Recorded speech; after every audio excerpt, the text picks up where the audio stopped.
बुढ़िया रहा करती थी। बुढ़िया के पास एक बच्चा था जिसका नाम सोहन था। बुढ़िया का बेटा बहू एक दुर्घटना में मारे गए जब सोहन मात्र 1 माह का था।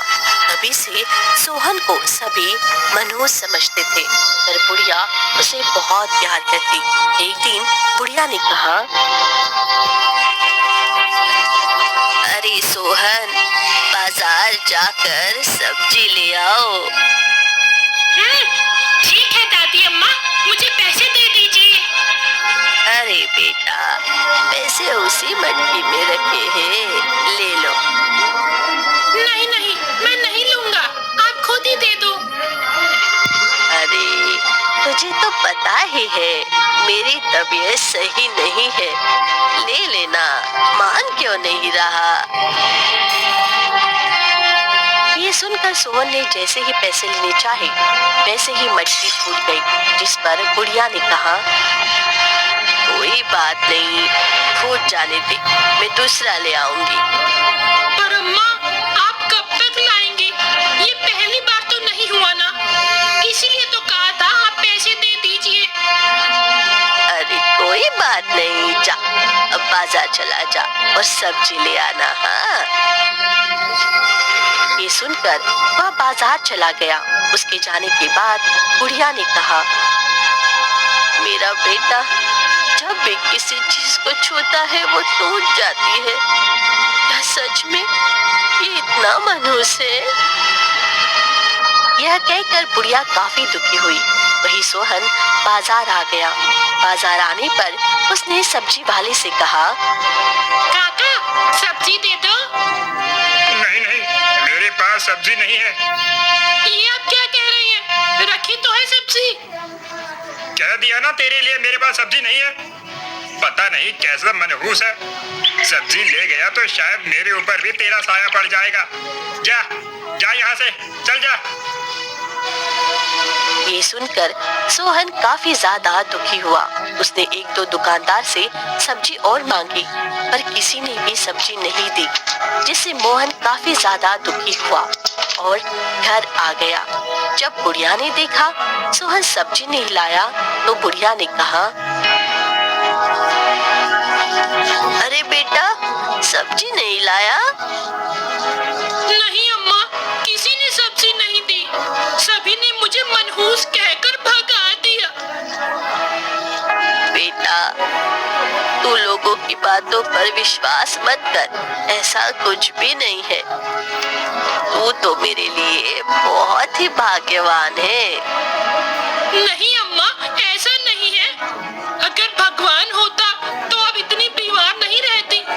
मैं सच में मनहूस हूँ। ये सुनकर बुढ़िया को भी काफी दुख हुआ।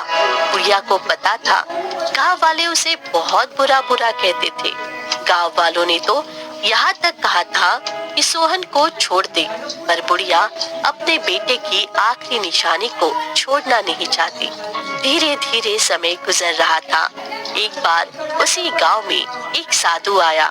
साधु ने देखा सोहन बच्चों से अलग अलग भाग रहा था। यह देखकर साधु थोड़ा हैरान हुआ और उसने गांव की एक औरत से कहा, अरे बेटी, ये बच्चा आप लोगों से अलग अलग क्यों जा रहा है? अरे बाबा, आपको पता नहीं, ये मनहूस है। इसकी छाया जिस पर भी पड़ जाती है उसके तो बुरे दिन शुरू हो जाते हैं। ये सुनकर साधु थोड़ा हैरान हुआ और वह सोहन के पास गया, जिस पर सोहन पीछे हटने लगा। ये देखकर साधु ने कहा, बेटा, पीछे मत हो, तुम मुझसे घबराओ मत। नहीं नहीं, आप दूर हो जाइए, वरना आप पर मेरा बुरा साया पड़ जाएगा।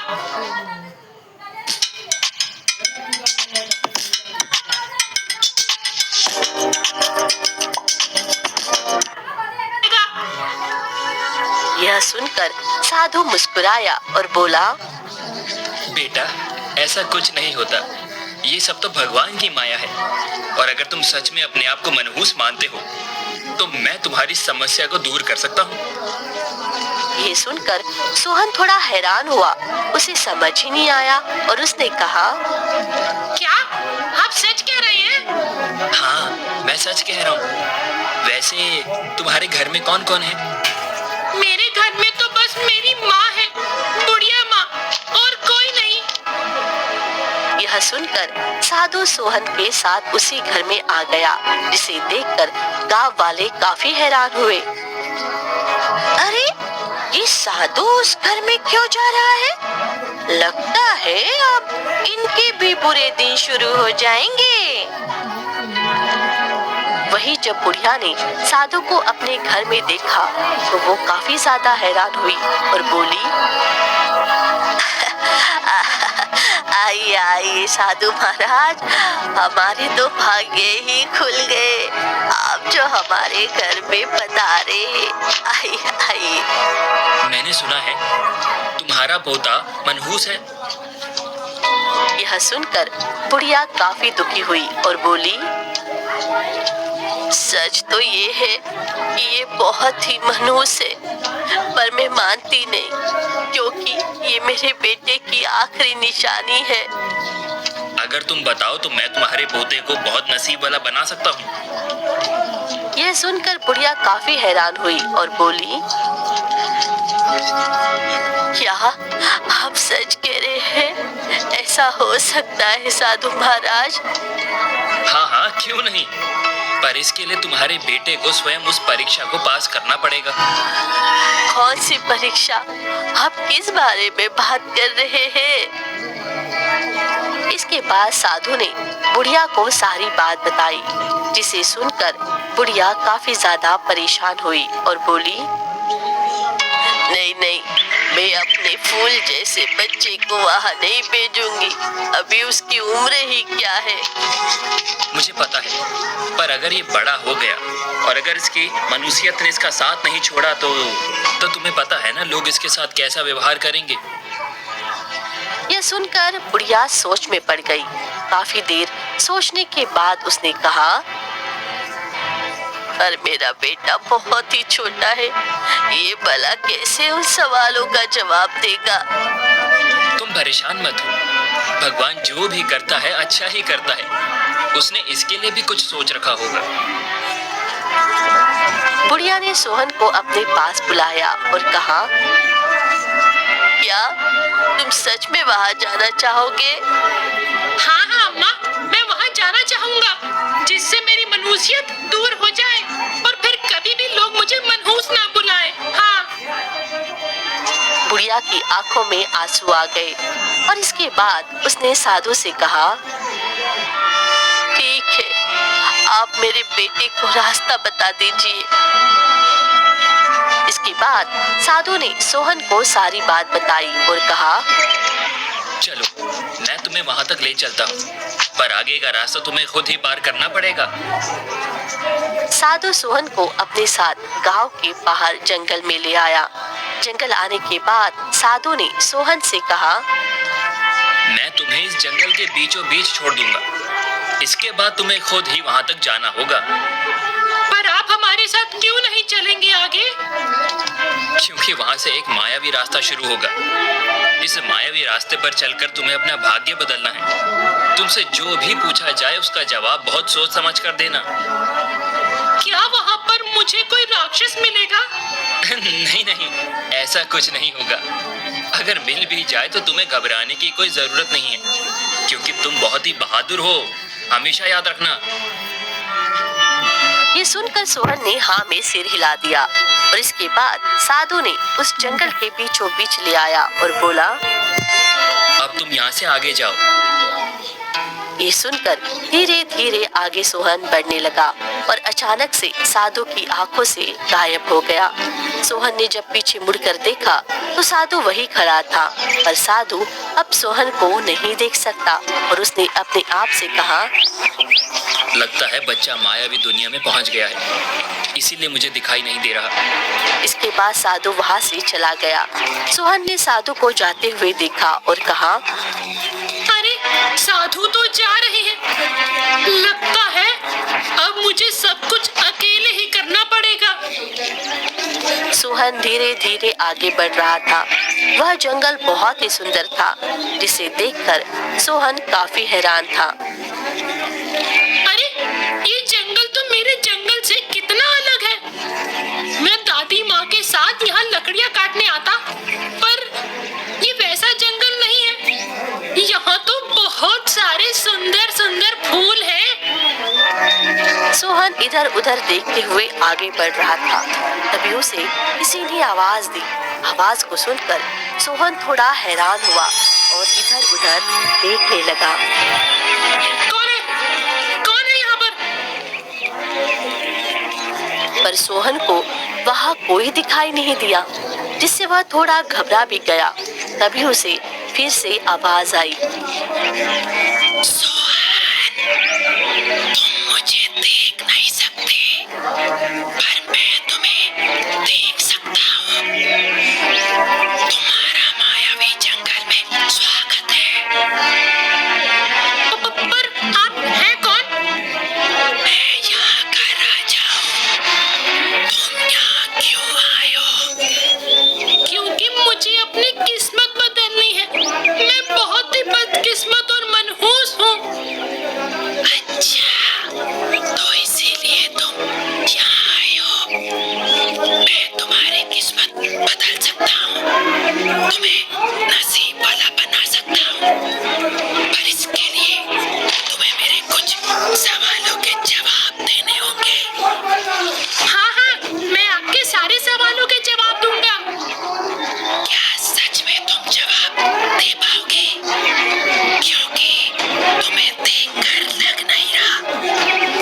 नहीं नहीं, मैं आपके सारे सवालों के जवाब दे दूंगा। ये तो बहुत अच्छी बात है। ठीक है, तो मेरा पहला सवाल है, वो कौन सी चीज है जो मन के अंधकार को पैदा करती है? यह सुनकर सोहन थोड़ा परेशान हुआ, क्योंकि पहला सवाल ही उसके सामने बहुत कठिन आ गया। वह अपने मन में इस सवाल को सोचने लगा। ये क्या है इसका जवाब? अब मैं क्या करूं? मैंने दादी माँ से बहुत सारी पहेलियां पूछी हैं, पर ये तो अलग है। सोहन काफी देर तक इस सवाल के बारे में सोचता रहा। आखिर ऐसा क्या होगा जो मन में अंधेरा पैदा कर सकता है? तभी उसे अपनी दादी माँ की बात याद आ गई और उसने कहा, हाँ, मुझे पता है। ईर्ष्या। ईर्ष्या मन में अंधकार पैदा कर देती है। अरे वाह, तुमने तो बिल्कुल सही जवाब दिया। अब दूसरा सवाल, सोने की वो चीज जो बेचे ना सुनार, मूल्य तो नहीं ज्यादा, पर बहुत है उसका भार। यह सुनकर सोहन फिर से सोच में पड़ गया। सोने की वो चीज जो बेचे ना सुनहार, ऐसा क्या है जो सोने का बना है? सोने की तो चारपाई होती है। अरे हाँ। तभी उसे याद आया और उसने कहा, अरे इसका उत्तर तो चारपाई है, क्योंकि चारपाई सोने के काम में आती है। बहुत अच्छे, तुम तो बहुत ही होशियार लग रहे हो। तभी उसके सामने एक दरवाजा खुला, जिसे देखकर सोहन थोड़ा हैरान हुआ। ये दरवाजा कैसा? अब तुम इसके अंदर जाओ, जहाँ से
सुनकर सोहन उसके अंदर चला गया। तभी जादुई आवाज ने कहा, अब तुम्हारा तीसरा सवाल। 3 पैर की तितली नहा धोकर निकली। अरे ये तो समोसा है। ये तो मेरी दादी ने मुझे बताया है। ये सुनकर जादुई आवाज काफी खुश हुई और बोली, मानना पड़ेगा, तुमने अपनी दादी माँ से बहुत कुछ सीखा है। हाँ हाँ, मैं अपनी दादी माँ से पहेलियाँ पूछता रहता हूँ ना, इसीलिए। अच्छी बात है। अब मेरी चौथी पहेली का उत्तर दो। नकल उतरे सबकी वाणी, चुप कर सुनता है सारी कहानी। नील गगन है इसको प्यारा, और ये भी है सबको प्यारा।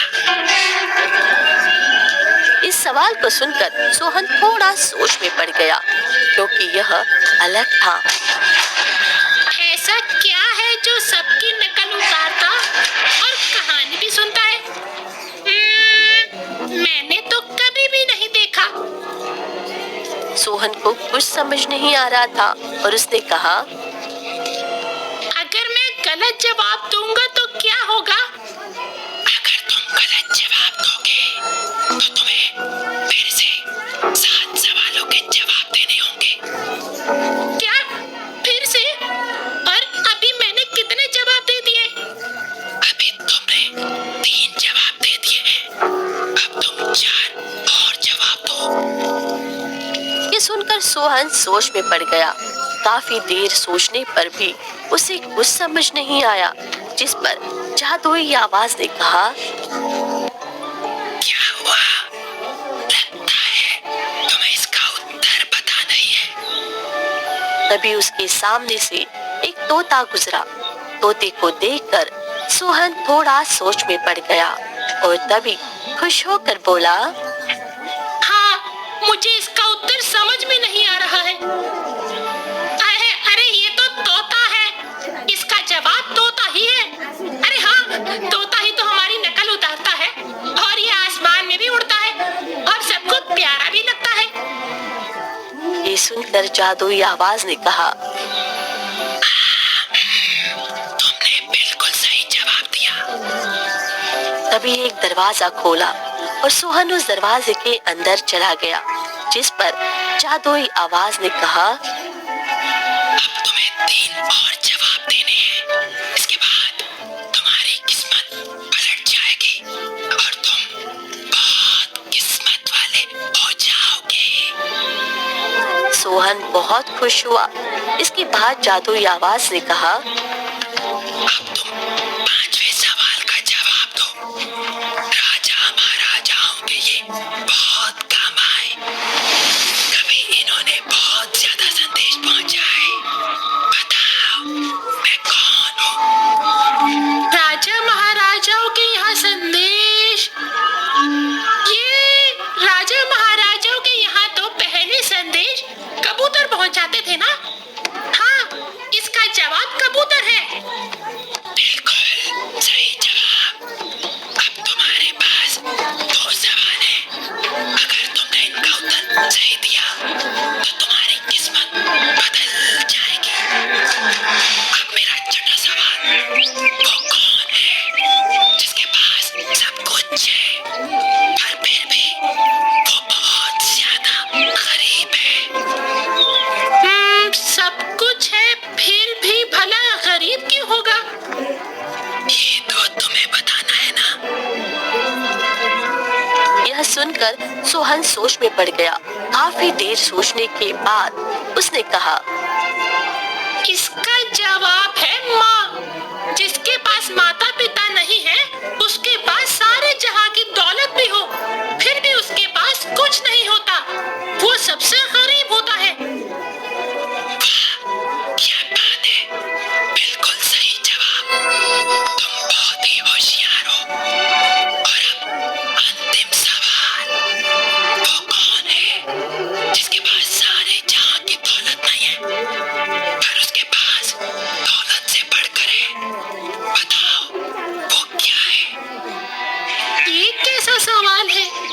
जिसके पास दौलत नहीं है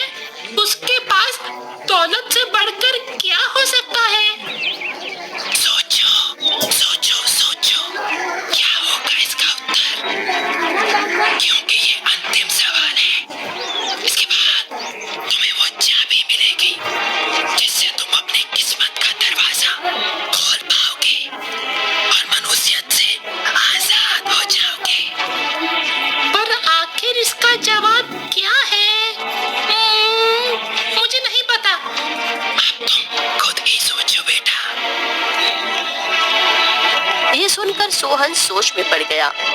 भला ऐसा क्या है जो दौलत से भी बढ़कर होता है? तभी उसे अपनी दादी माँ की एक याद आ गई जो उसे बहुत प्यार करती है। भले वह कितना भी परेशान हो पर वह उसकी परेशानी को कुछ ही देर में दूर कर देती है। तो उसने कहा, प्यार, जिसके पास भले ही दौलत ना हो पर जिसके पास अगर प्यार होता है तो वो सबसे अमीर होता है। हाँ, क्योंकि प्यार से बढ़कर इस दुनिया में कोई नहीं है। ये कहते ही एक बड़ा सा दरवाजा खुला जिसके अंदर से बहुत रोशनी आ रही थी, जिसे देखकर सोहन काफी हैरान हुआ। ये रोशनी कैसी है? इसके अंदर जाओ, जिससे तुम्हारी किस्मत पलट जाएगी। ये सुनकर सोहन उसके अंदर गया और अगले पल ही उसके सामने सोने का ढेर था, जिसे देखकर वह पूरी तरह से हैरान हुआ। अरे, यहाँ तो बहुत सारा सोना है। तुम्हारी जितनी इच्छा हो उतना तुम यहाँ से ले जाओ। ये सुनकर सोहन थोड़ा हैरान हुआ और उसने 2 मुट्ठी सोना भर लिया, जिसे देखकर जादुई आवाज काफी खुश हुई और बोली, तुम तो बहुत ही ईमानदार हो। अब तुम यहाँ से जाओ। पर मैं यहाँ से जाऊंगा कैसे? अपनी आंखें बंद करो। जैसे ही सोहन ने अपनी आंखें बंद की, वैसे ही उसे अपनी दादी माँ की आवाज सुनाई दी और उसने अपनी आंखें खोली तो अब वह अपने घर पर ही था। बुढ़िया ने जब सोहन को सही सलामत देखा तो कहा, बेटा, तू यहाँ पर? इस पर सोहन ने अपनी दादी माँ को सारी बात बताई, जिसे सुनकर बुढ़िया बहुत खुश हुई।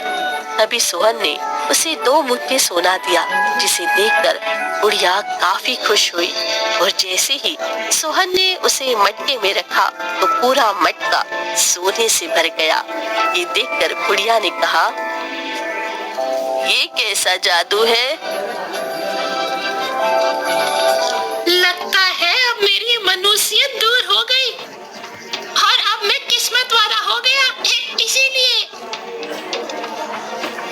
ये सुनकर बुढ़िया बहुत खुश हुई और अब सोहन भी बहुत खुश था।